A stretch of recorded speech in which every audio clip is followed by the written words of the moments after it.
So, a very good afternoon, good morning, good evening, and thank you so much for joining us today. My name is Dennis Duke Wonyala. If you're new here, please consider subscribing. Don't forget to follow me on Instagram at Dennis Duke UG. Now, today we are joined by a very young yet very inspiring lady. Her name is Michelle. Michelle has an inspiring story, one of a kind story that she has come out. She's bold, really. That's being bold, because not everybody comes out to speak. She's championing for those that are actually young people living with HIV/AIDS. And so today we wanted to get her story. Let's talk about being in school. How far did you go in terms of school? Well, school, I reached up to university. And how was life, growing up in, rather going to school while young, maybe primary and secondary? Because university, well, people are a bit understanding. Yes. So primary was okay. I think because I was in this school. Now, secondary, I entered boarding, and it was tough. The funny thing was, some of the friends I knew, like those who had come from home with me, actually knew about my status before I did, or before I actually accepted that I did. So some of them who were really not genuine actually used that against me in school. It was really, really tough, because you would just happen to hear, hey, this one is saying this about you, hey, Michelle, they're saying you're positive, hey, Michelle, that medication did. So it was really, really tough growing up, and sometimes people isolated me. I was, okay, naturally I am a noisy person, I love having people around me, but amidst that, it was also very tough. I really didn't have people I called close friends, because everybody had something to say about me because I was positive. Yes, so it was very tough. Put you down? Of course, it put me really down. It lowered my grades. Yeah, I was in girls for senior and senior 2, but because of that pressure, I happened to fail and I was disqualified. So senior 3 and senior 4 were also very hard, because still, not only was I getting the stigma from out, but there was also that self-stigma. And self-stigma, I think, is really the worst. Yeah, so there was that self-stigma that I don't really think it made any big difference from where I was. So my grades were still low, but I completed senior 4. So A-level, I decided to go to a day school, where I couldn't receive a lot of pressure from. And I think it was quite easy, because I did A-level well and I passed. Okay. Yes. As a person, as a young girl, there are times when you feel like, yes, I think I'm grown up and I need a man in my life. True. Have you ever thought about that? Well, and is it even possible? It is possible. Okay. It is possible. Because for us, we used to think, okay, not even used to think, but there used to be a lot of stigma. A lot of people say this about that. You see, when you're walking dead, you have nothing in life. Like you're just living and preparing to die. Exactly. Is that the same today? No. What is it that we've missed? Well, earlier on, yes, that was the mentality, because when I had just discovered I was positive, one of the fears was I will not get married. Yes.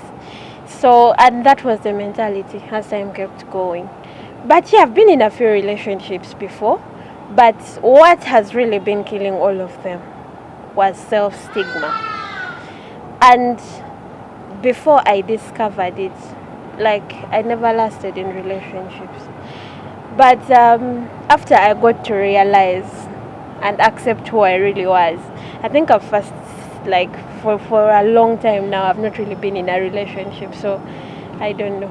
Okay. Yeah. But you were in relationships before? Yes, okay. Before I was. So those people that you were dating, were they also positive or negative? They were negative. And you opened up to them? No. Now I couldn't open up to them because I hadn't opened up to myself.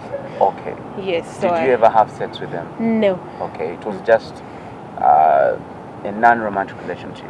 You can call it that, because I have grown up a believer. So sex before marriage is a sin. Those things. Those things. So I would say you're still a virgin. Exactly. Okay. When do you hope to break it? Sorry, just for the camera. I don't know, but you have hopes of getting married. Exactly. There is that fear. In as much as I have accepted, there is that fear of somebody may use you and then dump you because you're positive. So, in as much as I have accepted myself, there is still that. Okay. Yeah. But so are you looking at getting married to a positive or a negative person? Because the two are a bit different. One is you'd get a negative person and that is okay with it, and then you say, okay, since you are also negative, we could see how this is workable. But also when you get a negative person and you talk to them and then see if it's also possible. Is that something you're looking forward to? I don't think I will set a standard that I'm looking for positive person, I'm looking for negative. Anybody that comes around. Anybody that comes around. But you should make sure you open up to a person that is negative. Exactly. Okay. Yeah, exactly. That is. So what happens when you open up to somebody and tell them, you see, you're negative and me, I'm positive, and then they insist they don't believe you? I think that is the time to go to see my counselors or my doctors. If you really do not believe me, that is the point where I take you to see my. And don't you think opening up to them will make them leave you? That is the fear I still have up to today, and that is the fear many young people still have to date. In relationships, opening up to your partner. Yes.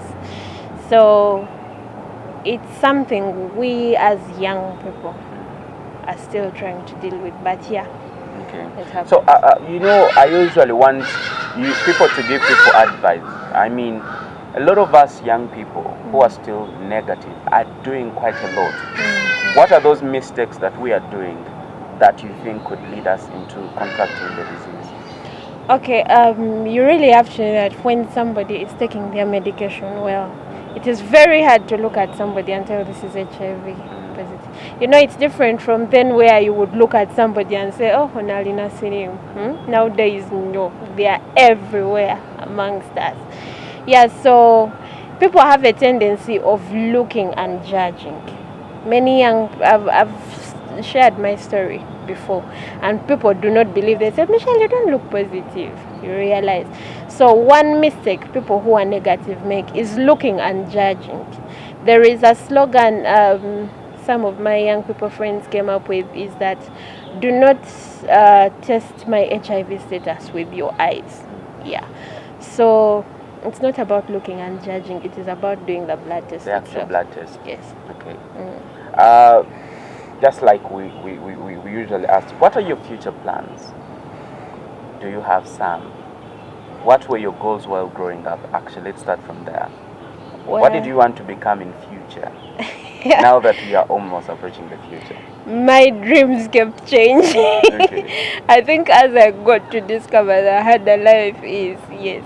Because when I was young, like every other person, I wanted to be a doctor. But then I reached secondary school and I realized medicine is not for me. And then I changed. In around senior 4, I wanted to do land survey. But then again, somehow I realized there was physics inside there, and I said no. Yeah, and then I wanted to work in the tourism industry, but somehow I didn't make it. So I ended up doing IT. Yes. But somehow I couldn't fulfill it because I ended up not sitting for my final examinations at the university. So I didn't graduate, and therefore I can't pursue. Okay. Yes. You are that dreams. Yes. But where do you see yourself in the next 5 years? In the next 5 years, I look at myself inspiring a number of young people on bigger platforms. Yes. I see myself, going places and talking to people, encouraging them. Yeah. Okay. My last one, maybe. What is your advice to young people or anybody out there watching us right now? Well, like we usually say, get tested. For those who are negative, for those who are positive, take medication, as in it doesn't kill. Yes. Some people complain the tabs are big. It's okay. Just take them. Yes. And then for those who are living in denial, I think it is time to accept just it as. Maybe before that, a few weeks ago, I shared my story. I keep sharing different parts of the story. And I told different people, if you have any questions, hit me up in my inbox and let's talk. And I found a number of people responding, and they're like, "Hey, Michelle, I'm positive. I have a baby. The baby has just tested positive, and now my partner has realized and he has gone." Another one is saying, "Oh, I'm positive, and I'm fearing to tell people because I'll be rejected." So, I really don't think it's necessary. If you're positive, come out and tell the world. If they want to reject you, that is fine. If they do not want to reject you, if they don't want, like, it's still okay. So all you have to do is, if you're willing to come out and disclose your status, please come out. I usually tell people the first step to healing is talking about it. Exactly. Wow, that is an inspiring story. If you're not inspired, then you have a problem. But I'm sure most of you have been inspired. Please let us not take the testing within our eyes. Let's seek the proper blood testing so that we can be sure the persons we are actually going to sleep with, the persons we're going to entangle with.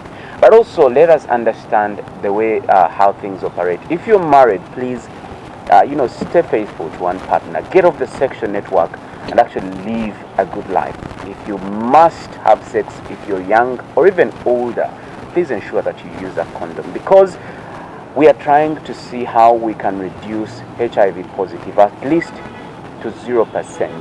Lately, or right now, as a country, we stand at about 6%. That's quite huge as a country. But we believe that with all these measures that government has put in place, but also with different initiatives like the one Michelle has talked about, and other people, Gloria, Vivian, the kind of work they are doing will help us kind of curb the spread. The idea is we reduce on the infections or the number of people getting infected on a daily. That's the target. But also those that are living with it, how healthy are they living with it? That is the kind of movement that we are trying to preach to the different people in the country. My name is Dennis Duke Wonyala. Thank you so much for watching us. Please follow us on Instagram at Dennis Duke Eugene.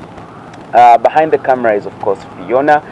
One day she'll be in front of the camera interviewing different people so that you can get to know her. For now, it's a goodbye. Thank you so much for watching us.